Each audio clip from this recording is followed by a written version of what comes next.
kids. This is Learning to Dad. I'm the cool dad. That's my thing. With Tyler Ross. But what I do have are a very particular set of skills. I'm gonna have fun, and you're gonna have fun.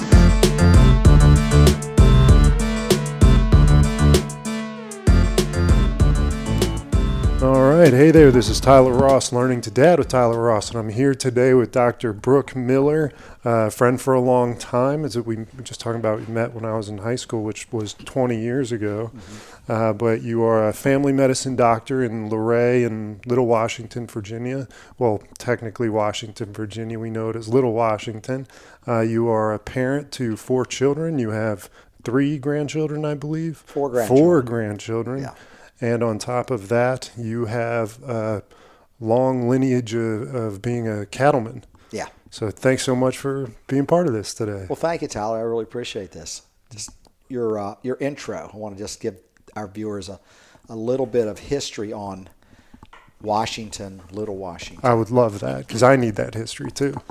Back when my father was a boy, each town had a school. There was Sperryville, Flint Hill, Washington, Woodville. They all had schools. And Washington, Virginia was the county seat. And probably the people in Washington, Virginia thought they were a little superior to the people in Sperryville. Mm-hmm. And so the people in Sperryville, as a dig, nicknamed Washington, Virginia, Little Washington. So it was actually a dig. No kidding. Yeah. Yeah. And I remember when I was in school, I went to school at Highland, as you might know, and people used to call it Little Washington, and I would get really mad. Yeah. I mean, really mad. Kidding. Yeah. And David Norden, I know you know David Norden. We were Sure. friends in grade school, and he used to know that it would get me mad, and he would try to get me really mad by calling me like some farmer hick. Which wasn't totally untrue, right? Not untrue at all. Not untrue at all. But Little Washington was actually a dig at the residents of Washington, Virginia from Sperryville. Yeah. And not until the inn at Little Washington became, a name, was it known as like an adoring trait, Little Washington. Yeah, so it started out as a dig. I had no clue. That's so funny. Yeah. And to relate to that a little bit, my in-laws grew up in Gainesville, and they knew Lake Manassas as the reservoir. Mm-hmm. Now Lake Manassas is Little Washington. It's the beautiful place that everybody wants to live or go to in that particular area. I did not realize you went to Highland, though. Oh, you didn't? No. Yeah, I went to Highland. So you were... All of my brothers went to Highland. I went to Highland. And so at what point did your family establish roots in Rappahannock County? About 9 generations ago. No kidding. Yeah. Wow. Yeah. So what's it like growing up in a place where, Rappahannock's small now. There's not to my knowledge, there's not a single stoplight there. So I can only imagine, growing up there as a child, how rural and how small that must have felt. Yeah, nobody knew where Washington, Virginia was when I grew up. Mm-hmm. Now a lot of people know about it, where it is. But when I grew up, you tell them you're from Washington, Virginia, nobody had a clue. And now it's like, I guess because of the inn at Little Washington, everybody knows about it because people from all over the world go there. But it was definitely small town America. It was the country. It still is the country, but it was really the country back then. Do you still live on the farm that you grew up in? Or Yeah. No kidding. And that's been a generational farm. Ginger Hill Angus .com is the website, right? Yes, gingerhillangus.com. The farm that I and my wife and I live on was purchased by my mom and dad in 1961 or 62. Yeah. But the other part of the farm, Ginger Hill Angus, was what my grandfather has owned since 1947. Mm. Yeah. That's so cool. I appreciate a multi-generational growth in one area, being only the first generation. We're too stupid to leave. Well, so you left I mean, at least the area for college. You went to Tech and then UVA for medical school. Is that correct? Yeah, yeah. Okay, so how'd you feel leaving that small little town to go to? I don't know how many students Tech had then. It had about 20,000 when I was there. Yeah. I was excited. It was awesome. My brothers took me to a football game when I was still in high school, and it's like, this is where I want to go. Yeah. Oh, that's awesome. And then, Yeah. so your family profile is you and two brothers? Yeah. Mm-hmm. Okay. All right. Yep. And then you went to Tech, studied, I assume, pre-med or biology. Well, I went to or Tech something. to actually to be a veterinarian. Yeah. And once I got down there, my roommate, a guy that I befriended, he was a sophomore and I was a freshman. We befriended him. We sort of, it was on the quarter system. Second quarter, I moved in with him. Okay. And he just happened to be a pre-med student. His father was a surgeon, a burn surgeon at MCV. And we started hanging out, and I got interested in medical school. And, you know, everybody's got an advisor, a curriculum advisor. I didn't even go see my advisor because he had it all lined out, and I just did what he had done the year before. But up until then, your entire life, you grew up on a farm working with cattle. Yeah. I make an assumption that was your plan, was to continue working the farm. Yeah. And go be a veterinarian in the Yeah. area. Yeah. I loved it. You know, I spent a lot of time with my dad. We had that in common. I just loved going out on the farm and, you know, checking cattle, looking at things, just being outside. And one day I was I don't know how old I was. I was probably not more than 10 or 11. He said, "What do you want to do when you grow up, son?" I said, "I want to raise cattle, Dad." Yeah. He said, "You better find a damn good job." And that's when it was time to go thinking about. Yeah, I always knew that I had to do something else in order to be able to afford to be. They call it a gentleman farmer, but I don't think. Sure. I mean, I guess the gentleman farmer doesn't get his cow shit on his hands all the time like I do. Oh, you're in it. I know that you. Yeah, no, I'm in it, and yeah, it's just one of the things I love to do. There are a lot of things in my life, as you know, that I love to do. I'm pretty multi-dimensional, and that's just one of the things that I love to do. It's a lot. Sometimes it's just too much work, but you know, you take the good with the bad. And you're also one of the founding members of what's the association called? United States Cattlemen's Association. Yeah. And so, when did that start, and for what purpose? It was a spin-off of an association called RKF USA, and I was a member of RKF USA. And the founder of RKF USA was a guy I look up to and still look up to, and there was sort of a squabble in the organization, which direction you're going to go. And so they decided to found a new organization called United States Cattlemen's Association, and sort of naturally went with them. And 2004 or 5, I think, is when we founded that organization. And I wasn't real active for quite a few years because I was doing what you're doing right now, being a dad. But then became more active probably 8-9 years ago, and just sort of moved up through the organization. They identified me as someone that they thought had leadership ability, so cool. Sort of natural thing. We have things called fly-ins. Fly-ins are where cattle producers from all over the country come to Washington, D.C. and lobby on behalf of the cattle industry. Okay. And being in close proximity to Washington, D.C., I didn't have to fly in. I just drove in. We'd go to all of those and we get to know a lot of great people all over the country. It's amazing the number of people that you get to know just being in the cattle industry and just being active in the cattle industry. The reason we started was basically our industry is dominated by mega corporations that have monopolies, and the prices you see in the grocery store for beef are not reflective of what farmers get and get paid. It's absurd. There are 4 major packing corporations, 2 of which are multinational Brazilian companies. Oh, wow. I guess Tyson's is, and then there's National Beef, but there's JBS, which is a Brazilian company,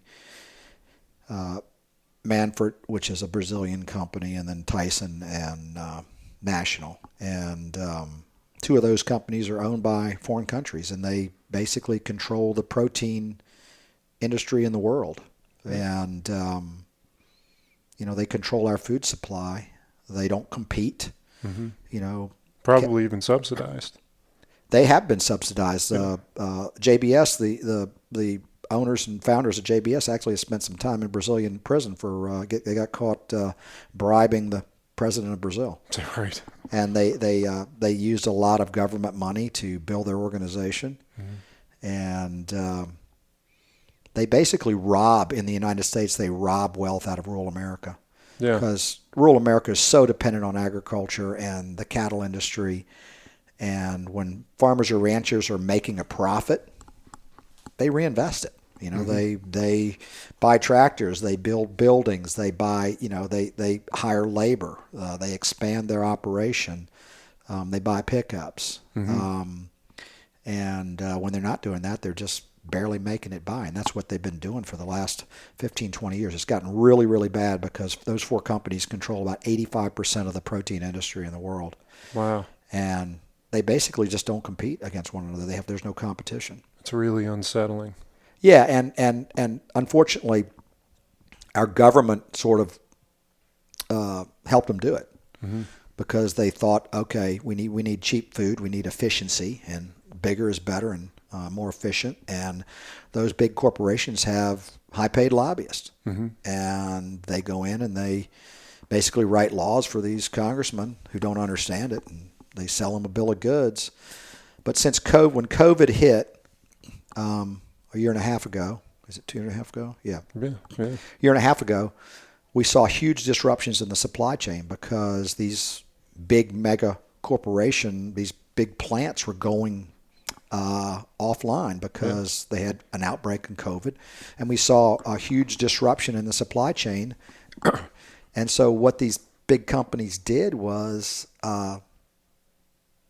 they said, hey, we can't take your cattle, Mr. Feeder. We can't take your cattle.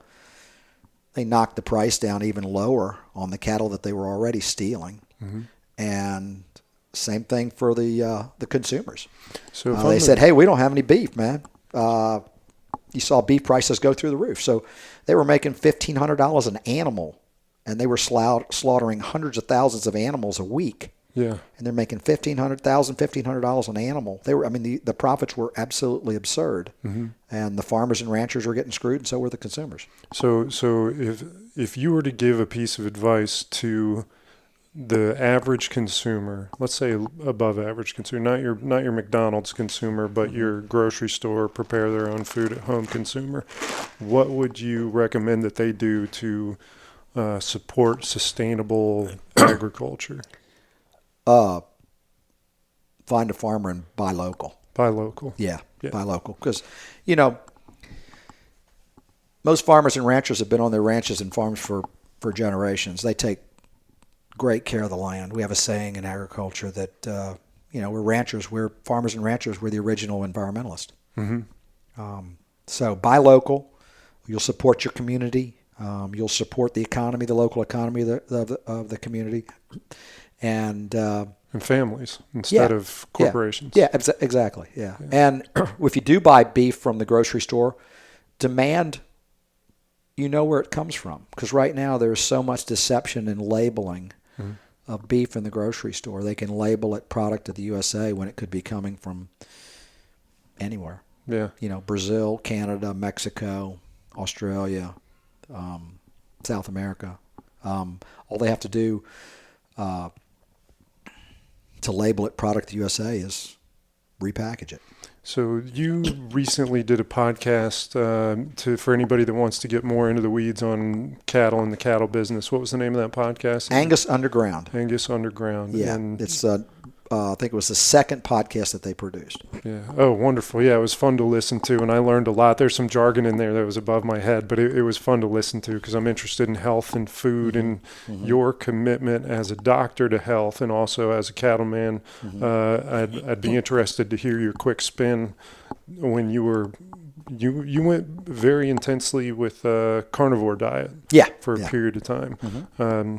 And you actually did a podcast also with Dr. Baker, Sean Baker? I did a podcast with MeatRx and also Dr. Sean Baker, who introduced me to the carnivore diet. Yeah. So for anybody listening, well, actually, I'm going to tee this up for you. I don't know what you're going to say, but I think I know what you're going to say. The carnivore diet, in my understanding, is, of course, mostly beef, chicken, and all these things. But do you perceive or see some agenda from people that are promoting like cricket protein and pea protein and all these other things? Does that feel like it's intentionally there to undercut the meat industry? Or is this just like conspiracy theory stuff that somebody's infiltrated my head with? Well, everybody wants to make a profit. So people that produce plant food or these big corporations that can basically, plant food is fairly cheap to make, and the profit margins are a lot higher on that. Nutritionally, they're not nearly as nutrient dense as protein and fat. And it's people just wanting to make a profit. There are people that are environmental extremists that really believe what they're doing. But, animal agriculture done in the right way is very environmentally sound and whatnot. And they make a lot of false accusations. They're just trying to promote their agenda. Yeah. So anybody listening, I'd encourage you to check out the podcast of Angus Underground, MeatRx, and Dr. Sean Baker for more on those particular things. But so you graduated from tech. Do you immediately go to UVA for medicine? Yep. In retrospect, I'm glad I did it, but in retrospect, I needed a year off because I was really tired of studying all the time. Yeah, sure. I don't guess I did study all the time because I had a lot of fun, but it just seemed that way, and it would have been good to take a year off, but I'm glad I got through when I did. I was a pretty young man when I finished my residency. I was 29 years old. I wasn't even 30. When did you meet your wife, Ann? Met her in school. Yeah, I met her. I met her at the gym at University of Virginia, the August of my second year of medical school. Yeah, so this sounds like a memory that you have very vivid in your mind. You got to tell me about How'd you know that? Just listening to you. How'd you know that, man? I was playing baseball with some buddies that I grew up with out in Rappahannock. We had a baseball team, and I'd come home and play with them in the summers. And I had broken my finger and dislocated my finger. Yeah. And I had my finger in a splint. And this was when I did traditional weightlifting and didn't do the CrossFit that I do now. And I was sitting there and I was on the preacher bench. And I was doing my curls. Yep. Like this. And curls for in girls. Comes this freaking gorgeous woman with this hot candy stripe short shorts. And I just almost my tongue came out of my mouth. So you probably got a hell of a workout the rest of that time for as long as she was That's there. the first time I saw her, and then I would always go to the gym hoping that she would be there and just trying to strike up a conversation with her. And gosh, I probably had very small, casual conversations with her for 6 months before I asked her out. Yeah. I remember she said she remembers this. She was bench pressing, and she was bench pressing, and I was with, you spot people. I went over and I said, "Hey, you want me to spot you?" Yeah. She goes, "Yeah, sure." And she's spotting, and she looked like she's not breathing. And so I just said, "Breathe." And that pissed her off. She thought I was arrogant. They keep telling her she knows how to lift and all that stuff. But I finally won her over. I don't know how I did, but I finally won her over. Yeah. Do you recall a first date? The first date? Yeah. Yeah. Yeah. Did you take her out to eat, go to a movie? No, we went to see a band. Oh, right Yeah, on. we went to see a band. Yeah. And her impression of me changed dramatically. She when we saw went your on our dance first- moves. No, it was nothing. It was she just saw how much of a gentleman I was, Oh, yeah. and how polite I was, and I took her home, and I kissed her on the cheek. Yeah. Didn't try to get any lip or anything. Yeah. Definitely no tongue. Yeah. And she goes, "Wow, that's pretty good." She says, "Everybody that I've been out with has tried to get in my pants first date or something." You know. Sure. Yeah. But no, I mean, I could tell she was special when I first saw her, and then when I got to talk to her and see what kind of person she was. So you're in medical school. You meet Anne, who is to be your wife. How long after graduation? We actually got married our fourth year. We started really? dating my second year, and we got married our fourth year. Okay, so did you guys do your residencies in same place, different places? Well, she was a nurse. She's a registered nurse. Okay. And she was in nursing school. And she was actually in nursing school when I was in medical school, and I had no idea she was a nursing student until we started dating. Yeah. And then she graduated from nursing school my fourth year, at the beginning of my fourth year. And so then we got married in July of 1985. Okay. And it's all history since then. Yeah, and so you were in July of 85, you get married. Are you currently working in family medicine in Rappahannock? No. In July of 1985, I was a fourth-year medical student. Oh, gotcha. Sorry. Yeah. Okay. And so she supported us our first year through her nursing. She started working at University of Virginia on different floors. I think she worked in urology. And so she supported us my first year. And then, after my fourth year of medical school, you go through something called the match, Okay. which is where you go out and you basically match with a residency program. Mm-hmm. And our first year I did a rotating internship in Newport News, and at Riverside Hospital, and that was a good year. We had our first son David there when we were there, and then we moved to Richmond and completed a family practice residency at Chippenham Hospital Division of Medical College of Virginia. So how did having David change the dynamic of everything I can only imagine what that effort is, putting in medical school, basically one person. I mean, what's the disruption that you remember the most? Well, all I have to say is I have the greatest wife in the world. I did my thing. I concentrated on. I was a father, but most of the responsibility was on Ann. Yeah. And for most of the time, she was raising the kids while I was focusing on my career. Although I was a great father and a great husband, but so it didn't disrupt me my life a whole lot. Yeah. To be quite honest. So which kid was it that you fell asleep during their birth? It was two of them. Two of them? Yeah.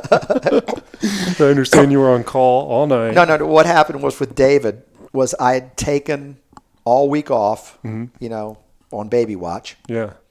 And there was a third-year resident who I love and admire named Bobby Stokes. I don't know if you've ever heard of Bobby Stokes. Mm-mm.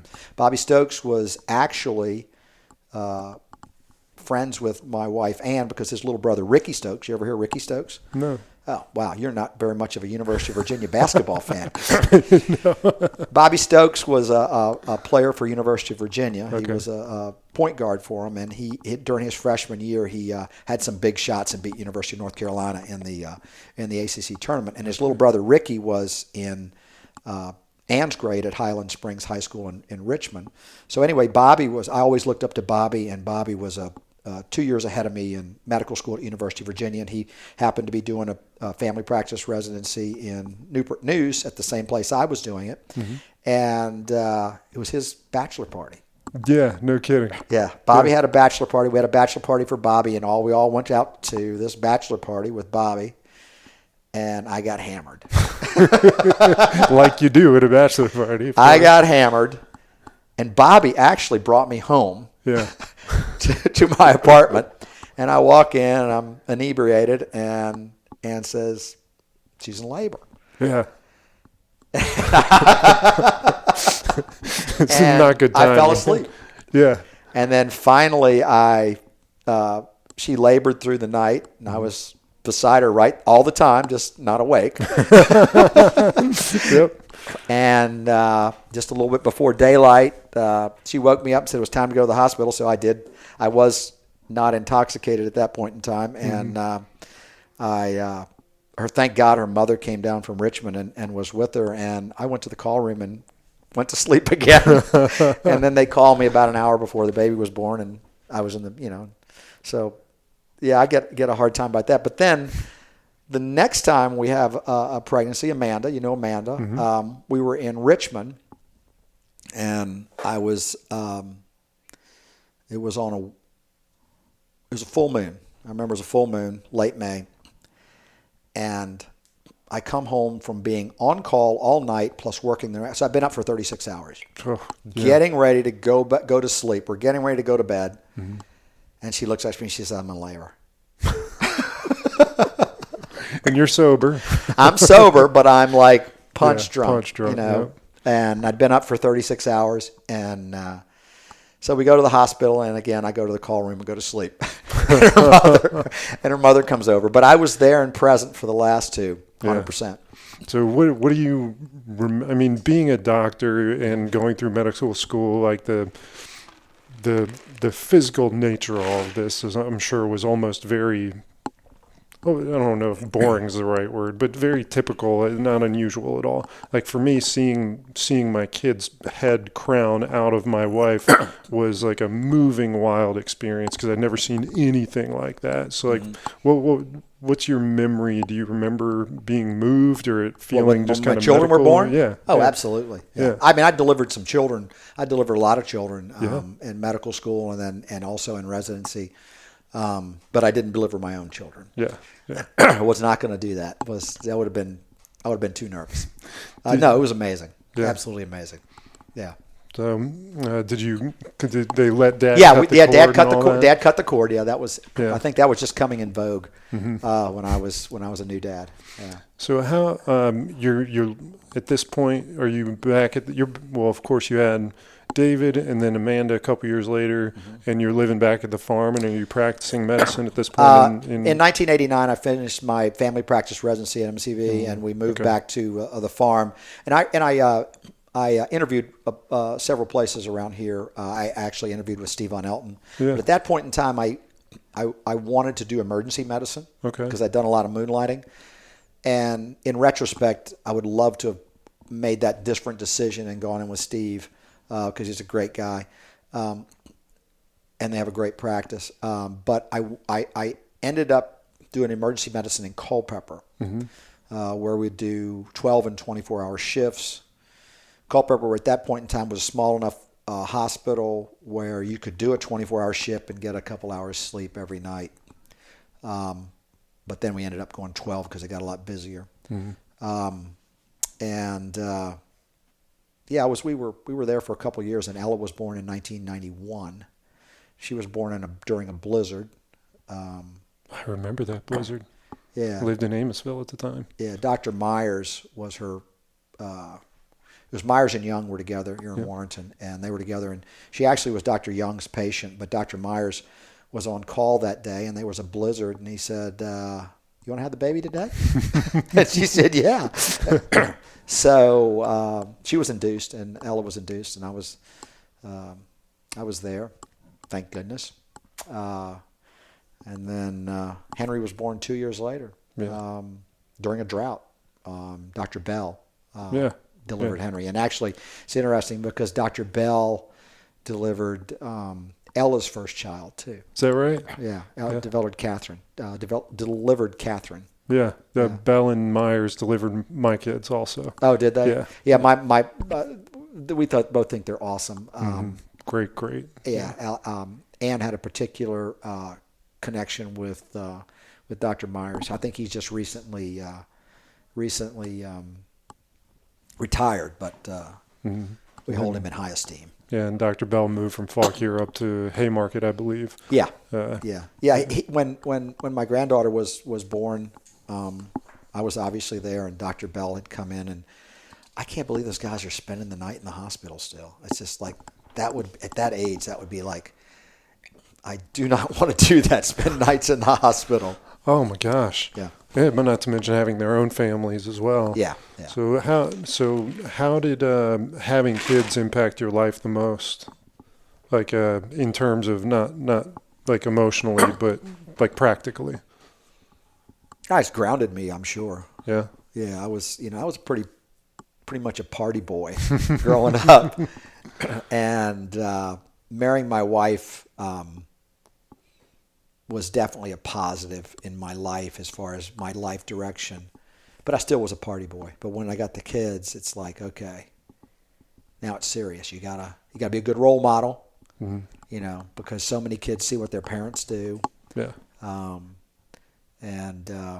So, yeah, it was just another step in life, growing up in life and maturing in life. Did that feel like a switch flip, or did it feel like it's something that kind of needed to be conditioned out of you?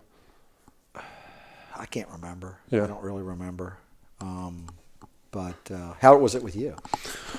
I was so excited. Like we were planning, so and I was it was in that place that I wanted to get married and have kids, and so we got married and had kids, and so my life was kind of designed towards doing that already.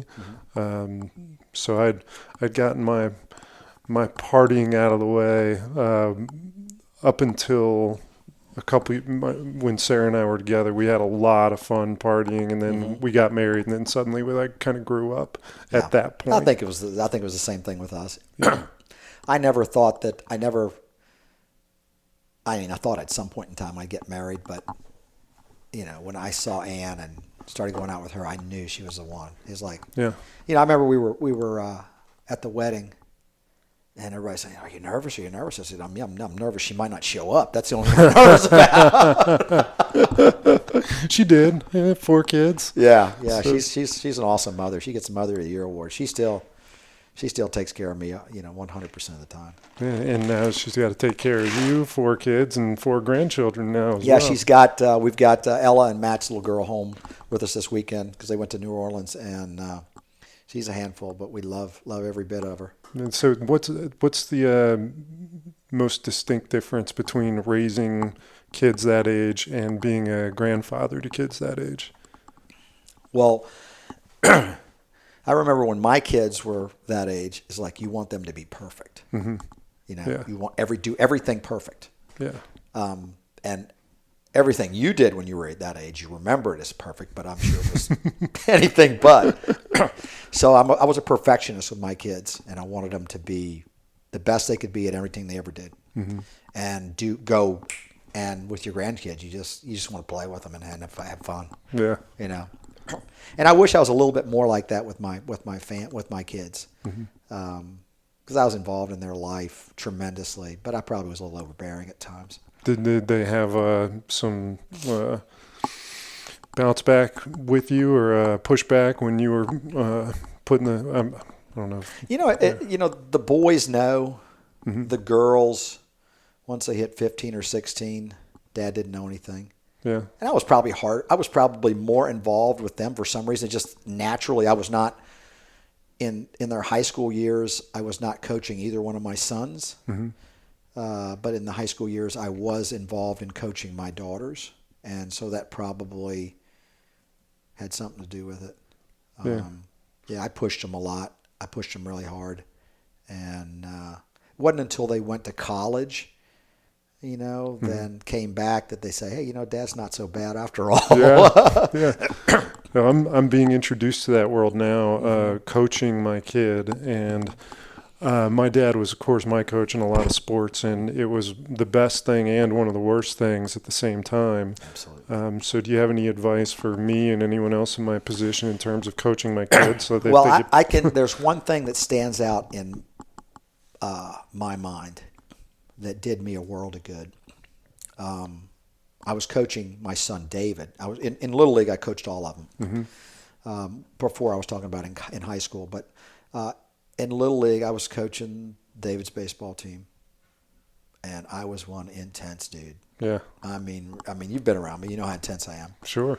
Too intense, and the kids were not performing, and I was just on them, just obnoxiously on them. Well, my wife happened to be videotaping the game. Yeah.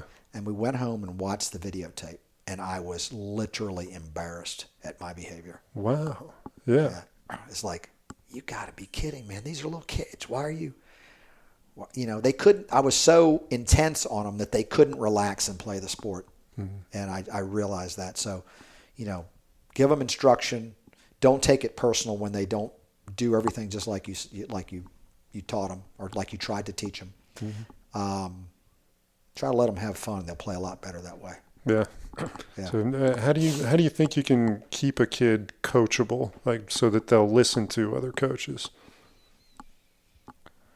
Oh gosh, that's a tough one. Yeah. I think if you figured that one out, you'd be the best coach in the world. You know? Yeah, coachability. Yeah. You gotta keep their interest. And the other thing is as a coach, I've remembered that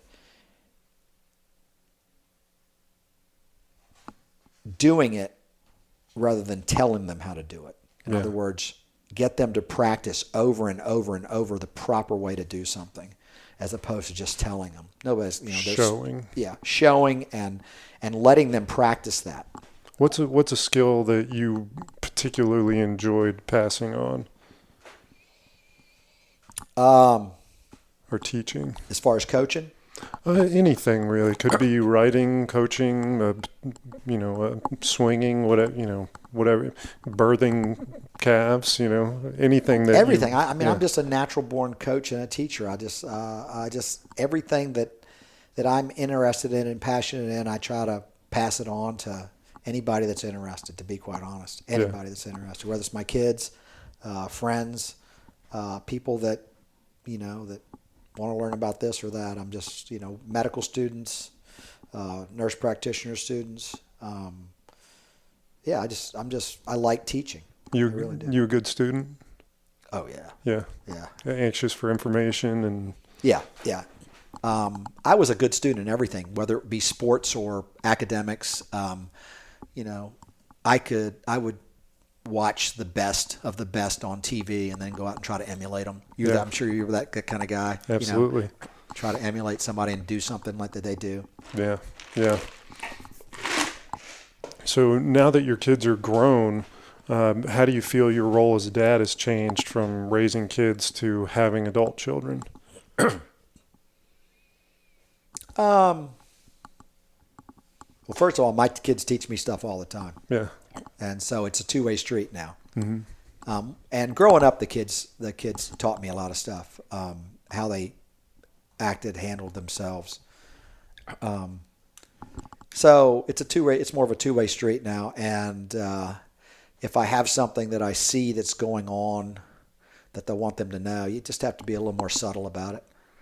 Don't beat them over the head, but just try to get your point across where they'll be more receptive to it.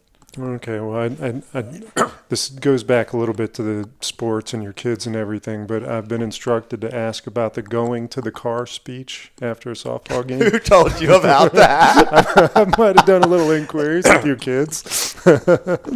Ella might have suggested. Ella might have told you that. I coached both of my. For 1 year, I had the girls on the softball team. We had a softball team, and I also had boys on the baseball team. And the girls would come to the boys' games, and the boys would come to the girls' games. And my boys were out there, and we weren't doing real well. And so I called timeout and called everybody into the mound or the rubber. It was a flat field, wasn't a mound then, but and I got a little rough on them. Yeah. Yeah. Probably used some words that you shouldn't use around kids. And well, first of all, let me back up. The girls actually, I did it to them first time. They weren't playing well, and I walked out and told them, I said, they were little girls. I wasn't going to use rough language with them. And I said, you guys are not concentrating. You're not focusing. You're not playing well. I said, if you guys don't start focusing and playing better and trying at this a little better, I'm going to go to the car and I'm just going to the car. So then the next week, the boys were doing the same thing, and I went out and I was getting on them big time in an undertone, and I walk off the field, and Ella looks at me and said, "Dad, you give them the going to the car speech?" A version of that. Yeah, I said, "Yeah, Ella, I gave them it wasn't going to the car speech. It was, I'm going to kick your butt." That's great. That's great. The little gold you get from your kids 15 years later. Oh, my gosh. Ella's got so many Ella-isms. We've got so many Ella-isms. It's incredible. Yeah. The things that she would come up with and talk about. So you grew up on the farm. The kids grew up on the farm. Mm-hmm. What do you think is the biggest difference in the context of raising your kids and the way you were raised? Like, you're in the same place, but it's different times. Well, I always had it a lot harder than my kids. Well, no, we tried to raise them pretty similarly. Yeah. They had responsibilities. They grew up on the farm. They grew up working. They grew up working with Dad on the farm. And the same thing that I did with my dad. It was a lot of time. It was time well spent. They didn't realize it was time spent with Dad at that point in time. They thought it was just work. Mm-hmm. But now they look back on it, and they used to. Not a lot. They were good. They were good kids, but there were some jobs that they would complain about that weren't the most pleasant jobs, like using creosote on a board fence where they'd get it all over them. Yeah. Remember, Henry got it all over him one time. We just had to shave his head off, shave all the hair off of him. So it was very similar. Yeah. Very similar, just a little bit further, more technically advanced, from when I was a kid versus when they were kids. So, and now that it's funny because, they all bring their friends home. At least they did during college. They'd bring their friends home, and their friends would tell me about stories that they told their friends. And it was like, I thought you hated that, but they were like using it as a red badge of courage, that they had to do this or had to do that. Mm-hmm. So I think it was pretty similar. Yeah. How about, you and I could go down the rabbit hole pretty quickly on things, but let's say in the world, the context of the world, raising, of course we can go back in time, so we don't have to talk about now. We can talk about the 90s. But how different was it raising kids in the 90s versus when you were being raised as a kid? Like, what do you think is the biggest difference? God, it was huge. It was, in the 90s and even more so now, you have to be so much more worried about safety and what's going on in the world. Yeah. Especially with social media and the internet. But when I was growing up, we were just wild dogs, man.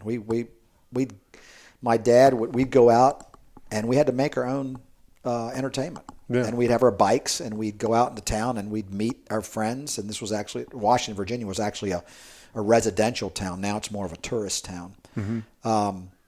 But we had our friends in town, and we'd meet up every day, and we'd play baseball or football or hunt and, hide and seek at night or army tag or something like that. And we would leave home. We'd come home from school or we finished working during the day. We'd leave home and wouldn't come home till late at night. And if my dad wanted us, he had this amazing ability to whistle really loud, and you could hear it all over town. And he would just whistle, and it's like, oh, time to go. See you guys. Miller kids, time to go. Yeah.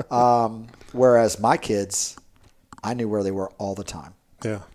Just about all the time. I'm sure there were times were they told me they were someplace and were someplace else. Who knows? Mm-hmm. But I pretty much knew where they were all the time, and now it's even much more so. I mean, but we just roamed when I was a kid. Yeah. It was fun. It was a lot of fun. What do you think was the more, so that sounds like advantage Brooke. Yeah. So what about disadvantage? What do you think is the advantage that they have that you would have liked to have had as a kid? Oh, well, I lived in Washington, Virginia. I mean, we were the last place to learn about anything. We didn't have social media. There was no internet. There was no nothing. I mean, we were the hicks from the sticks. Yeah. And country kids now, because of the connectivity, have all the advantages of living that city kids had. Except even more, they enjoy a little more personal freedom because it's traditionally a little safer to grow up in the country as far as predators and things like that. Yeah. How about differences in like the evolution of how kids are punished, like growing up? Oh, yeah. You touch your kid now, you get reported to social service. Yeah. Did you get spanked as a kid? With a belt. Yeah. Yeah. And I didn't grow up hating my mom and dad. Yeah. My mom washed my mouth out with soap a couple times.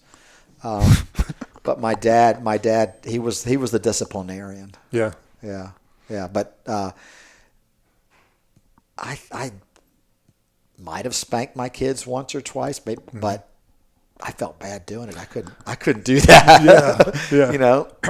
My wife would have a little plastic spatula, and that would just scare the heck out of them because she would smack on the wrist or the butt with that. Yeah. But I don't think my kids. I don't think they've ever spanked their children. Yeah. Of being of similar generation, the only thing I've ever done is bite my kid harder than he bit me. Just pop him on the butt every now and again to remind him of something. But yeah, that's a big difference. But it sounded like you had a tremendously respectful relationship with your dad and spent a lot of time together. And, oh gosh, yes. he was my hero. That didn't create any problems. No, didn't create any problems at all. He was my hero. He probably went overboard a couple times on the spankings, but I wasn't scarred emotionally by any stretch of the imagination. I just didn't do it again. Yeah. It seems like pretty effective causal. Yeah, it was effective. It was effective. It's just, there are a lot of great things about present day, but there are really a lot of screwed up things about present day. Yeah.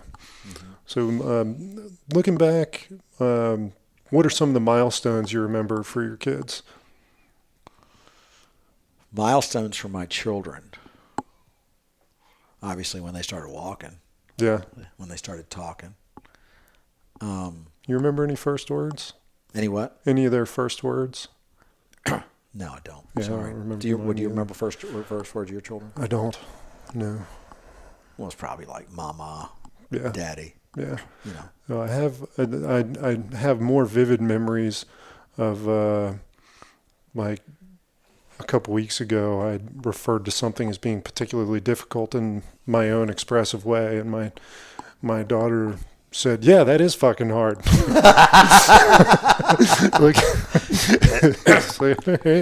are the words I remember. I probably say that word way too many times, and now that my grandchildren are growing up, I really, that's one of my faults is my trash mouth. Yeah, and I try to work on that. Has it? My oldest son David is really. Anytime someone says any curse word around one of his children, he goes, language.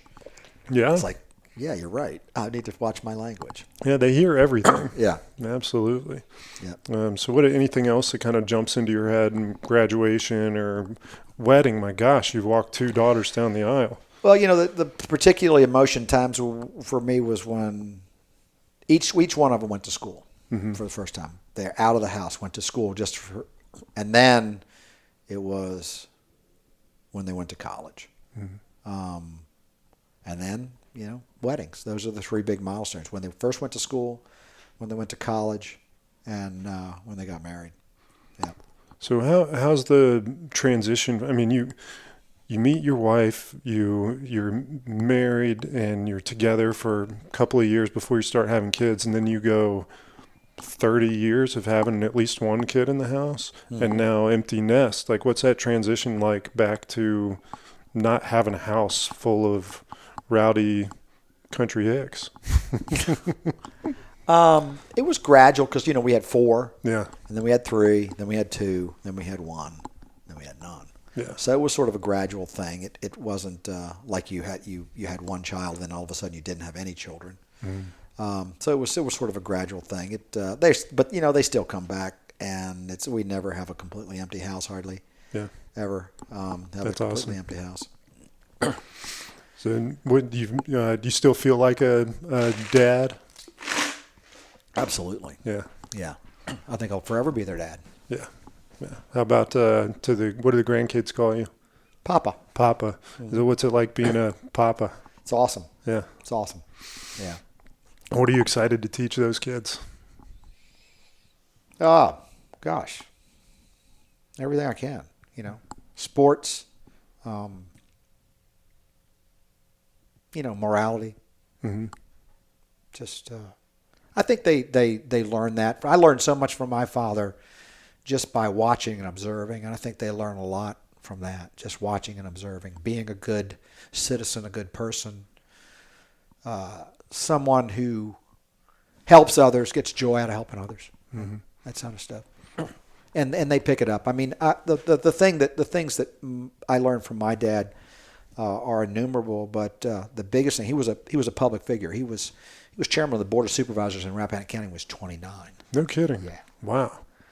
And very instrumental in Rappahannock County's zoning laws and why Rappahannock County is still rural and not a bunch of stoplights like you talk about and whatnot. And we like it like that. But I would go to I went to a couple of public meetings with him.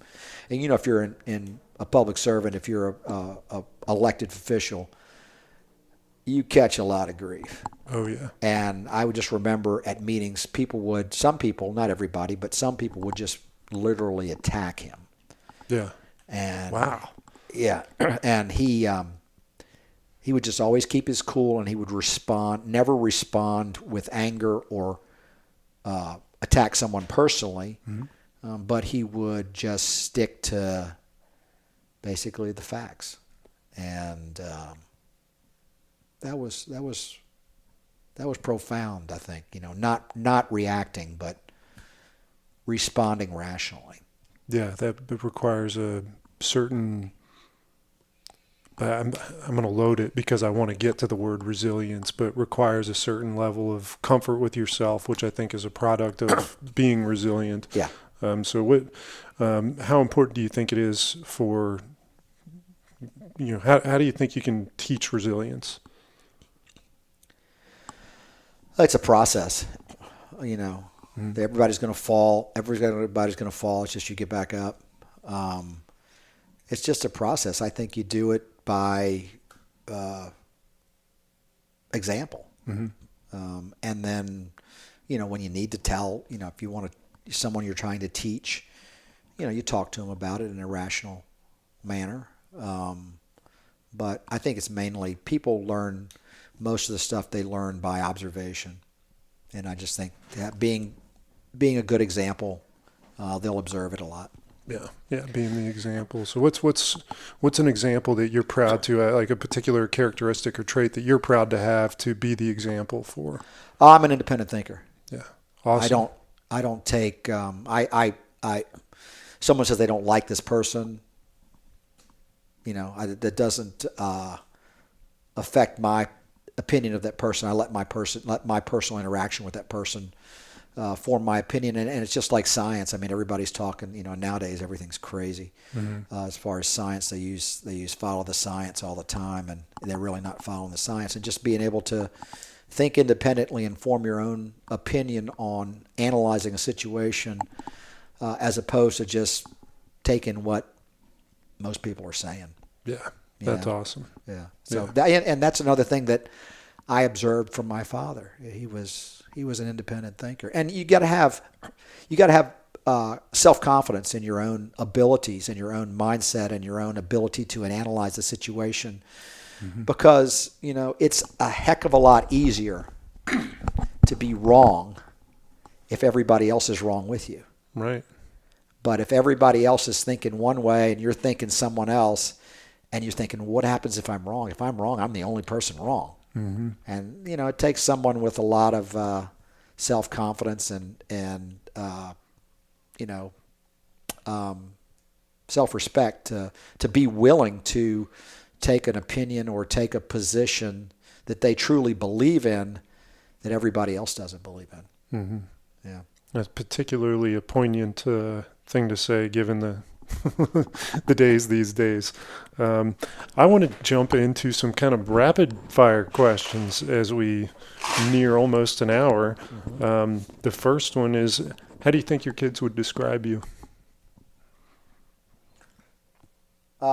Stern but fair. There you go. I like that. Money is no object. Time, space, no object. What gift would you give to every father on the planet? I never even thought about that. Yeah. That's why I like A to healthy ask. child. Healthy child. Love it. When in your life do you feel the most love? When I'm with family. Yeah. Doesn't matter what you're doing, just together.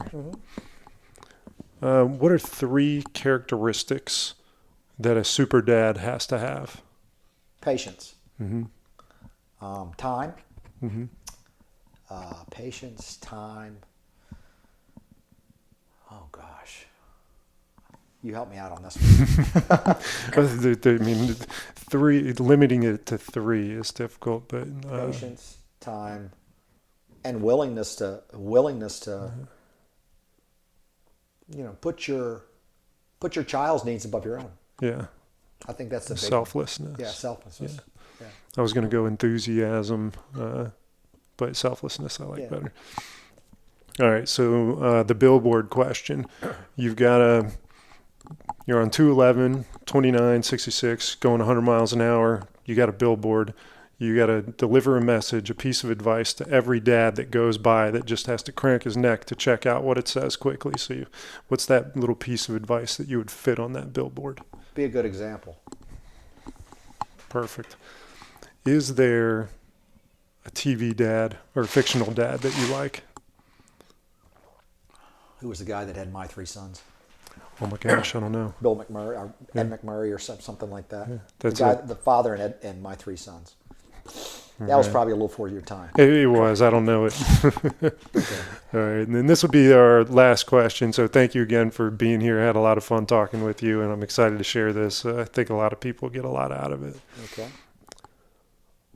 Presumably, though the pyramids will one day be forgotten, this recording will last for a very, very long time, for generations of Millers to come, and perhaps 5 or 6 generations from now, there's a family sitting on the porch of the Ginger Hill Angus Farm and listening to this. What is something you'd like for everybody in the family to hear?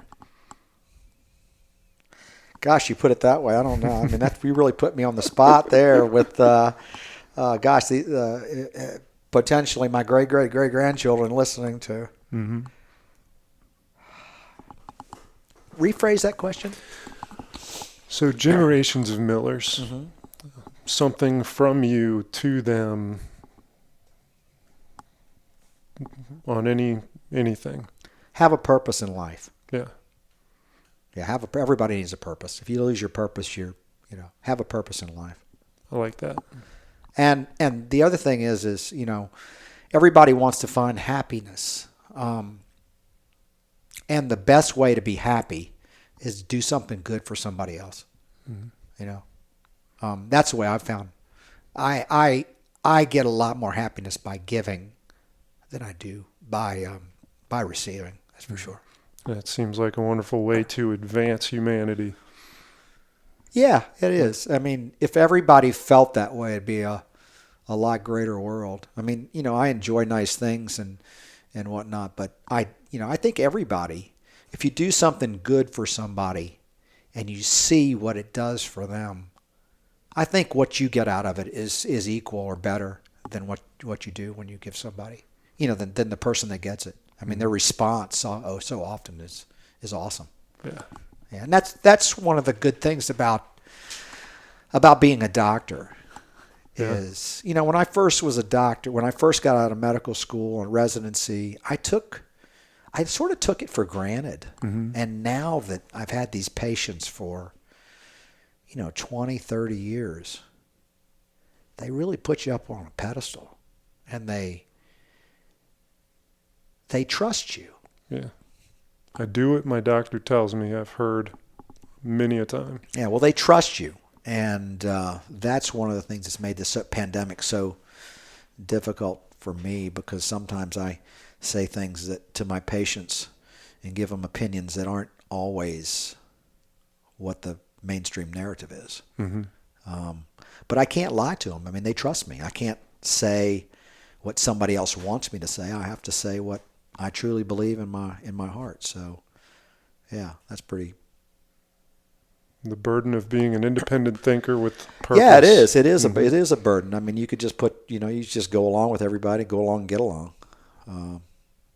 But you figured out that I'm not that kind of guy. So, all the Millers on the front porch of Ginger Hill Angus Farm, you come from good stock. Well, thank you. I appreciate that. Thanks. I appreciate that. Yeah, thank you for the time. Thank you for asking me. I feel honored to be on your podcast. I saw you as a young, a high school student. I've seen you grow, and have the greatest respect for you. And you coached my son Henry in JV Mm-hmm. basketball, and he thinks the sun rises and sets in Tyler Ross. And I never would have thought it. I adore Henry. You two beautiful daughters I adore as well. Yeah. And David I don't know very well, but I've always enjoyed our interactions. yeah. So no, Henry loves Tyler Ross. That's He awesome. talks about him today. I love it. And I appreciated the great job that you guys did with them, Thanks. because they weren't a very good team.